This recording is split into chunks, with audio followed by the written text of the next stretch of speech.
Hello, what is up mga ma'am, sir, ma'am? Ako po si Ralph Cifra, isang visual artist from Manila.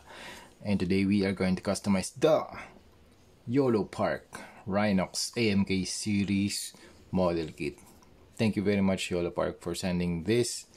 Actually, dalawang sinend nila sa atin mga ma'am, sir, ma'am, for unboxing, review, and customization. So yan. So ang ginawa ko na dito ay nag-spray ako ng Bosny Flat Clear. Yan, sprayan ko na para maging matte na yung kanyang surface. So kapag naging matte na yung surface, pwede na tayo mag-apply ng washes, ng any paint techniques na gusto natin. Mas kakapit na siya. Okay? And also nakapag-apply na rin ako dito sa mga weapons. Yan. Kasi yung original state nito, siya, medyo glossy.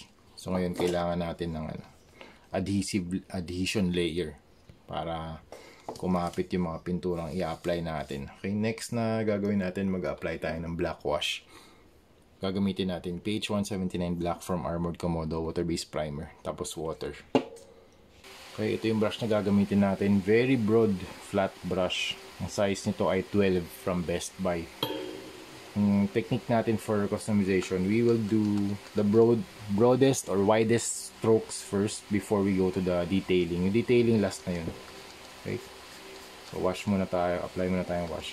So sa pag-apply ng wash, mas matansyahin nyo kung ano yung mixture na kakapit dito kay Rhinox.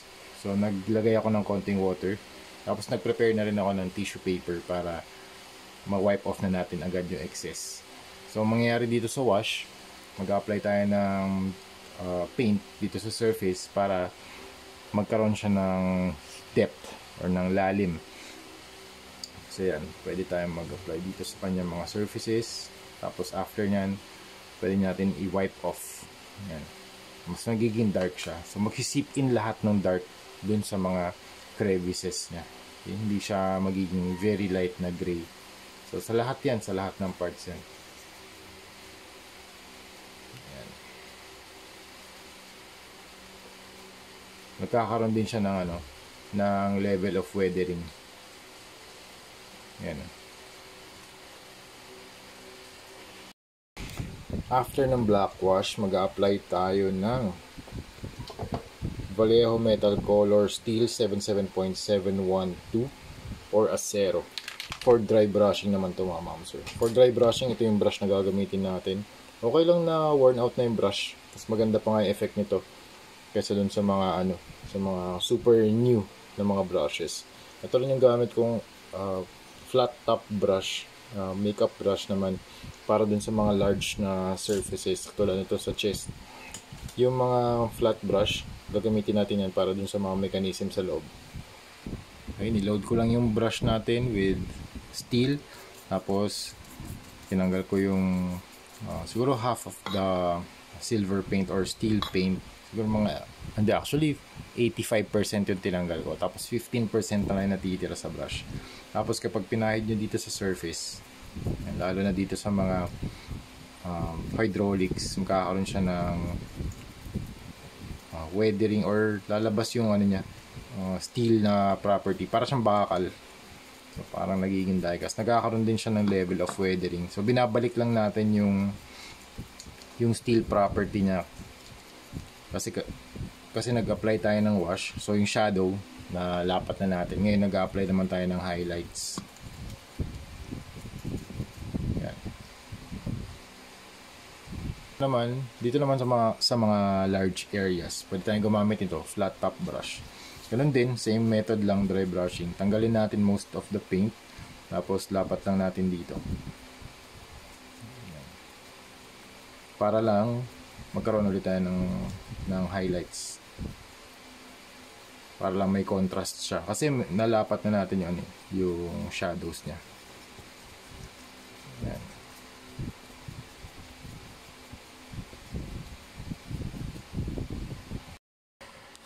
Okay, change of mind mga ma'am, sir, ma'am. Gagamitin na lang natin tong Vallejo Metal Color Silver 77.724 Plata para sa dry brushing natin. Kasi mas siya, mas mataas yung contrast. Try natin dito sa shoulder area. So ito yung ano, ito yung steel, tapos pag silver ganito naman siya. Yan o, mas kita siya. Dito. Yan. Mas mataas yung contrast niya. Yan. So gagamitin natin to, silver na.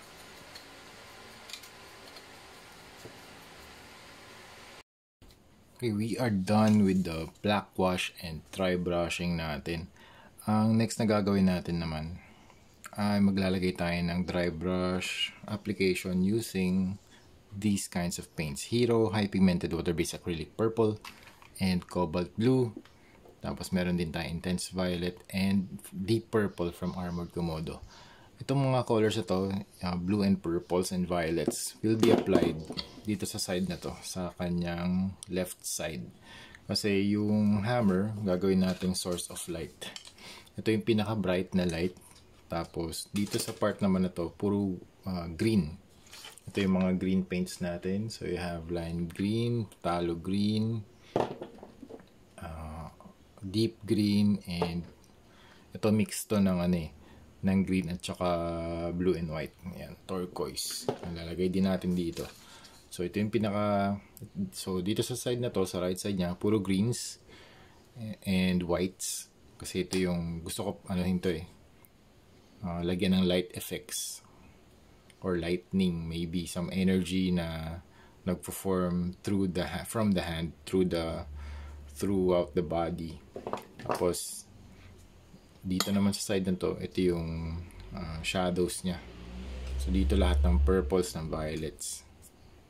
Okay, so try natin itong purple and violet mixture dito sa kanyang left side. Okay.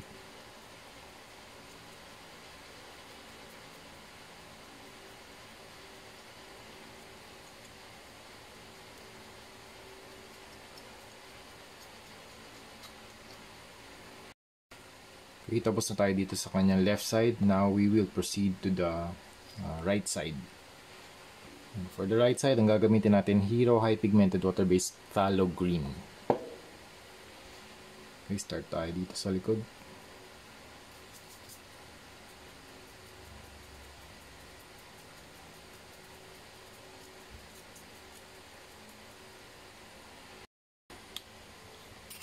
Okay, we are done dito sa kanyang right side. We have the greens. Tapos dito sa kanyang left side, we have the purples. Now, next na step natin ay mag-apply tayo ng lime green dito naman sa kanyang arm. So dito tayo mag-focus sa kanyang right arm, tsaka dito sa right leg. Kasi dyan magre-reflect yung most amount of light. Okay, tara game, apply na natin. So dito sa area na to, tsaka dito sa chest maybe, and then dito sa right hand niya.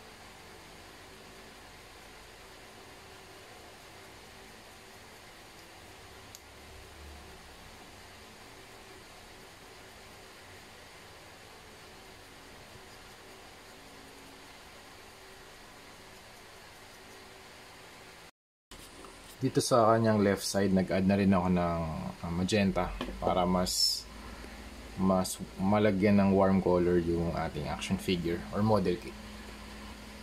Yung next step, mag-add naman tayo ng konting yellow. Yellow naman ito. Traffic yellow naman tayo. Okay, since dito naman gagaling yung pinaka brightest lights, dagdagan pa natin to ng highlight. Dito manggagaling ang energy. Dito manggagaling yung energy. Yan. Tapos talagyan pa natin to ng ng mga lightning effects. Mamaya tingnan natin kung makakagawa tayo ng glue gun na effect. Practical. Ito kasi paint yung lalagay natin dito na effective.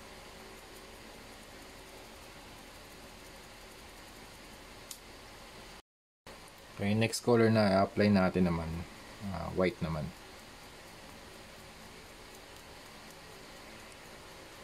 Dry brushing technique lang din from the spikes papunta dito sa armor.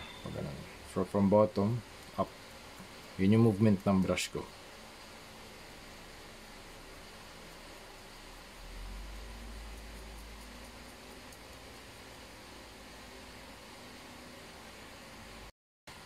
Ayan, dito sa kanya mata, lagyan natin ng konting glow. Gamitin natin to, light turquoise naman. Dry brush lang din around the eyes.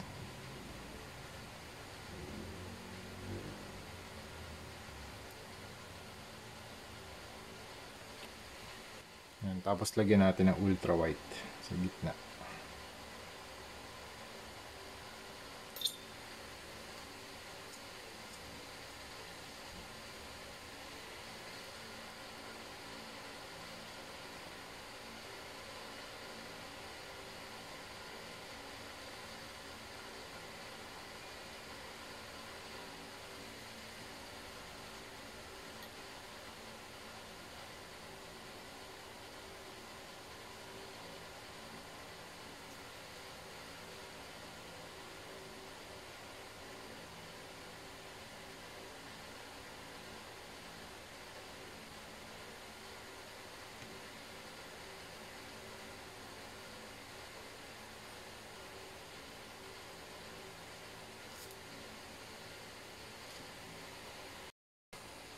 Okay, we are almost done. Ang gagawin na lang natin yung line art ng lightning.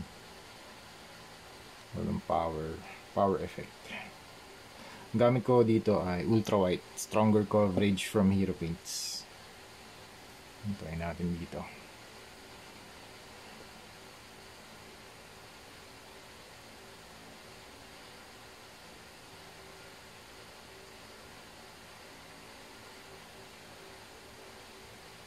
Yan.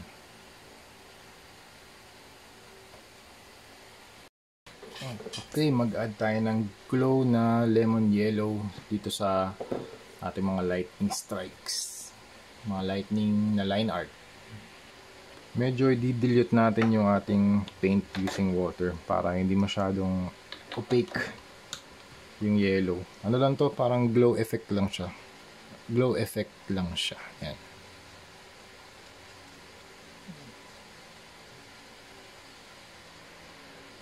So, try natin dito. Just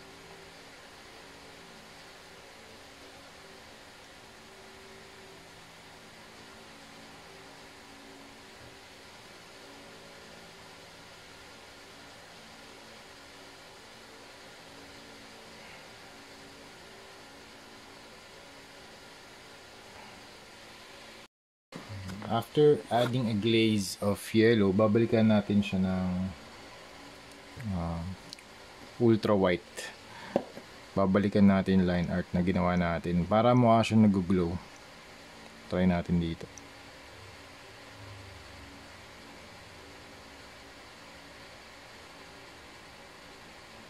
Make sure na hindi siya matatabunan. Hindi natin malalagyan yung yellow na ginawa natin kanina.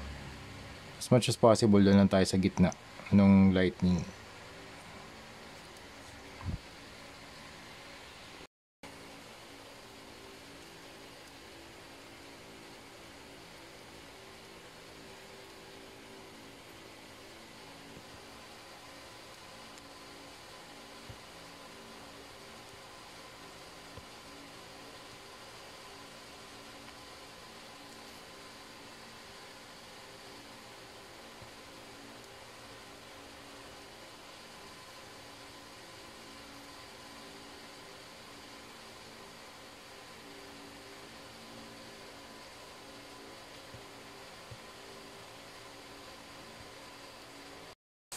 Yan, para naman sa kanyang shoulders, since broad yung shoulder pads niya, naisip ko na lang lagyan ng Maximals logo para hindi lang siya blank or empty.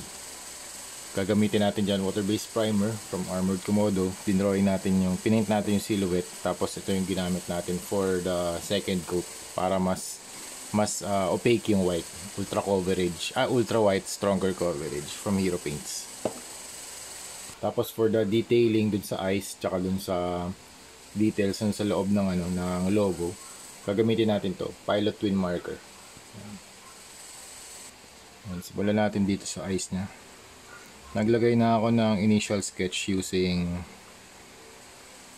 pencil. Pencil ito to. Mechanical pencil. Yan. Tapos sundan na lang natin siya. Okay?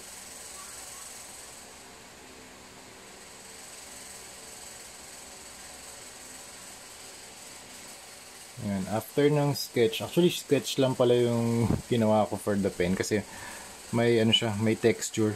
So hindi parang hindi effective yung Pilot Twin marker. So lipat tayo sa ano, sa paints. Kung medyo walang texture yung ano, yung surface, pwede yung ano pwede yung Pilot Twin marker.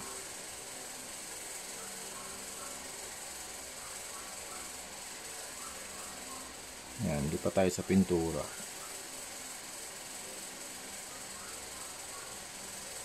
Okay, ganyan. Pati dito sa ibang parts ng logo.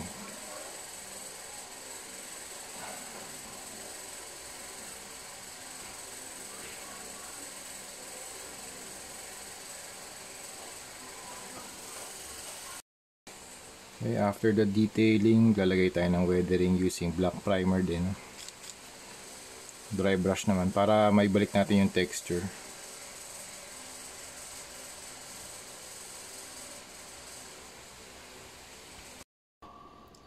Para sa effect parts na gagamitin natin, meron tayong kumuha ko ng wire. Ito yung mga GI wire. Manipis lang. Manipis lang. Tapos we have a glue gun. Thank you for this. Regalo sa akin ng wife ko to para makagawa tayo ng mga effects. This time, parang lightning yung gagawin natin na effect dito sa papalibot natin dito sa sa hammer. Yan, ikot natin. Kaya gusto ko siya, bendable. So ang ginawa ko dito, in-spread ko yung glue gun through the wire. And then pinprimer ko siya, pinaint ko siya using primer gray. Then the dry brush natin using Hero Water-Based Acrylic Primer Matte White. Hindi pala dry brush pero more or less base coat.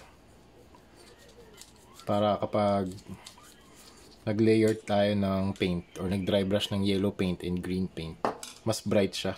Kasi pag gray, magiging magiging desaturated. And we are done with our Riolo Park Rhinox project. Thank you very much again, Riolo Park, for sending these two MK series model kit. Sobrang solid ng engineering, super cool na armor panels yung gumagalaw dito pag inarticulate, and sobrang angas. Tas ito bumababa pa. Yan maangat pala to, tas yan bumababa pa yung armor. Yan. Sobrang ganda. Sobrang ganda ng engineering. Parang ang mga Iron Man suits. Na kapag binend mo yung mga knees, may mga gumagalaw na parts. Dito rin sa biceps, alam ko gumagalaw din to. Ayan. Very slightly, pero 'di ba, kinonsider nila na pag binend mo to, gagalaw din to, aangat din. To give more space dun sa elbow bend niya. Okay, recap lang natin yung process kung paano ko siya ginawa. Unang-una, inassemble ko siya. Tapos flat black primer, and then dry brush with steel. And then silver pala yung ginawa kong pan dry brushing. Kasi mas mataas yung contrast niya. Hindi ko pala to pinprimer ng flat black, flat clear pala yung ginamit ko. Tapos black wash, and then silver dry brushing. Tapos dito purples, and then dito in-apply ko greens and yellows. Tapos nag-add ako ng detail ng mga lightning na patterns. Tapos dito nag-add ako ng logo na Maximals. Tapos in-emphasize natin itong mga spikes niya. So you have 1, 2, 3, 4, 5, 6 na spikes. Tapos yung pinaka last, gumawa rin ako ng effect part. Ito. Using wire and glue gun.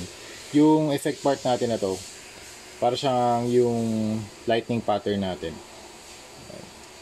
So siya, movable din, bendable, so you can twist the lightning pattern or lightning effect anywhere you want. So parang dito nang gagaling yung power, yung energy, tapos dito down to the handle papunta dito sa kanyang arms. Yan. And meron na rin tong signature dito, Ralph Cifra nakalagay, tapos March 18, 2024. Yan, dalawa yung na-customize natin. I think pwede natin to i-display sa upcoming ToyCon. Okay? ToyCon 2024 saan nga ba gagawin yan?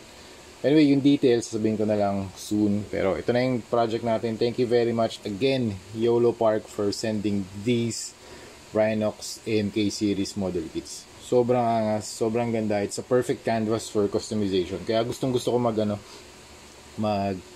mag-customize ng mga AMK kasi ganda ng ganda ng engineering, ang ganda ng sculpt, ang ganda ng articulation. Ganda ng articulation nito sa high kick. Yun nga pala, reminder, since ito ay customized na, dun sa mga makakakuha or makakabili ng mga customized na action figures, be very careful sa pag-articulate or pag-rotate ng mga joints. Kasi meron pa rin chance, kahit na naka-top coat to, meron pa rin chance of paint chipping or paint scratching. Kasi may mga parts dyan na nagkikiskisan, yung constant friction. Pero dito sa part na to, hindi ko naman in-sprayan to eh. Kumbaga flat clear. Kumbaga naka-assemble na siya. Pero mahigpit yung mahigpit yung dito yung stock talaga na model kit. Dito sa part na to mahigpit. Kaya kung i-rotate nyo to, hawakan nyo dito. Tapos rotate nyo. Alalayan nyo kasi baka mamaya magkaroon ng stress yung plastic. Tapos biglang mag-crack. Yan, ingatan nyo lang dito ha. So pag nag-rotate kayo, angat nyo lang tong shoulder. Hawakan nyo dito. Yan, both. Tapos saka nyo i-rotate. Yan, ganyan. Okay? Kasi ang higpit niya eh. Dito din sa kabila, mahigpit din. Dito rin sa legs. Yan, medyo hawakan nyo dito sa pinakamalapit sa part ng joint niya. Okay? So yun lang mga ma'am sir. Thank you very much for watching and see you sa next video. Bye-bye. Ito pala yung likod niya.